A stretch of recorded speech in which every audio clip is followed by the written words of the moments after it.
Et si les moments les plus sombres de nos vies, vous savez, ces épreuves qui nous mettent KO, n'étaient pas des fins en soi, mais des points de départ? C'est cette idée, à la fois simple et super puissante, qu'on va explorer ensemble aujourd'hui. Comment une chute peut, paradoxalement, devenir le moteur d'une élévation, d'une véritable reconstruction personnelle. Voilà la question centrale qui va nous guider. Comment est-ce possible que quelque chose qui nous brise puisse, au final, nous rendre plus forts, plus authentiques? C'est ce paradoxe qu'on va essayer de déchiffrer.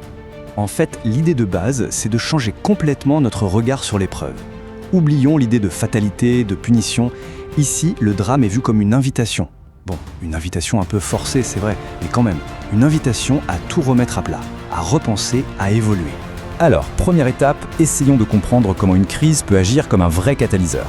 Comment, en plein milieu du chaos, une clarté complètement inattendue peut finir par faire surface. Cette citation, elle est vraiment parlante. Elle suggère qu'en temps normal, on vit avec une sorte de voile sur les yeux qui recouvre notre réalité. Et l'épreuve, par sa violence, vient littéralement déchirer ce voile.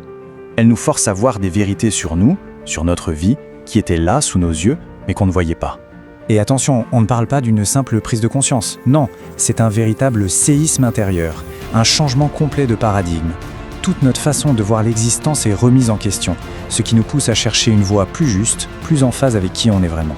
Et cette révélation, eh bien, elle nous amène à un carrefour décisif.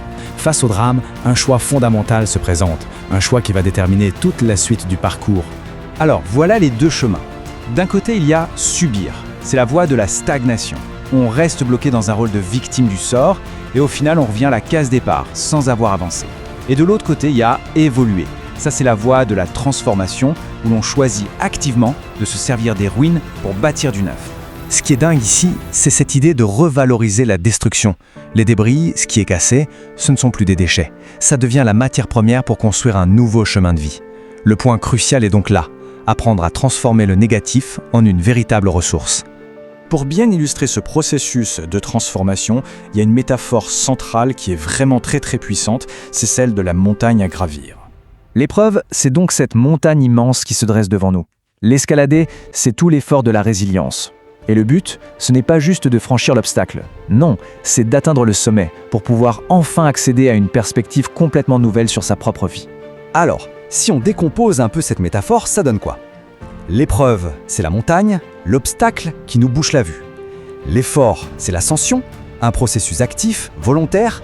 Et enfin, le sommet, c'est la récompense, ce fameux point de vue inédit, ce nouvel horizon qui se révèle. Et voilà le point absolument essentiel de cette image. Tant qu'on reste en bas, face au mur de l'épreuve, le résultat positif, cette étendue lumineuse, il est impossible à voir. C'est l'acte même de gravir, l'effort en lui-même, qui permet de découvrir ce qui était caché de l'autre côté. Bon, alors on a gravi cette montagne, qu'est-ce qui se passe une fois au sommet? C'est quoi ce fameux nouvel horizon qui se dévoile après toute cette ascension? C'est une transition qui est consciente, volontaire.